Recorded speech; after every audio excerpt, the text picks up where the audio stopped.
Welcome back. This is a 1928 model sundial farm engine, typical of thousands of similar farm engines which powered machinery on our farms for 50 or so years. Now, I can't talk while it's running. I'll start it up and I'll tell you a bit more about vintage machinery in a minute.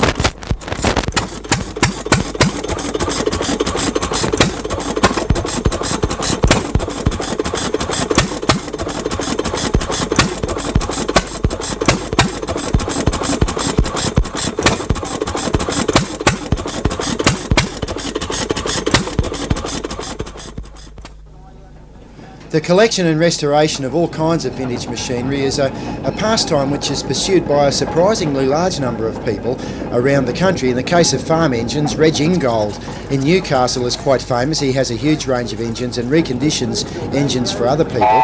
And the South Coast Restoration Society, which is based on the Gold Coast, has an exposition at Carrara each year, and you're looking at some pictures from that at the moment. Now, their range of interest goes right across all types of internal combustion, including vintage cars, etc., and also on into diesel, gas engines, and particularly steam engines. And you'll see some shots here of some quite superb restored steam traction engines, which have been a labour of love over many, many years. Now, as you can imagine, a lot of these artefacts are found in rusted, dilapidated condition, laying in the grass at the end of a paddock.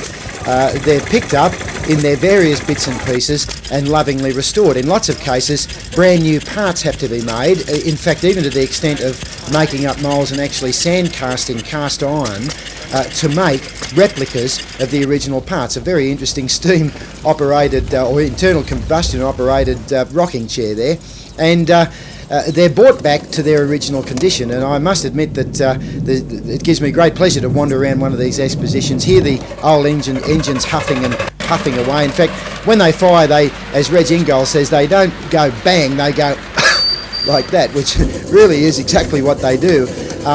They were a part of Australia's heritage, but most definitely, in fact, they contributed enormously to the growth and establishment of agriculture in this country. And the steam traction engines, I can remember mentioning a long time ago, that when we were covering the Endeavour Rally, actually helped to move the town of Claremont in Queensland about 2 miles up the road when it found itself flooded out. So a marvellous pastime, occupation, an extremely exacting one, and one which brings back to vibrant life a whole range of artefacts which otherwise would be totally lost to us. So it certainly is well worth looking at.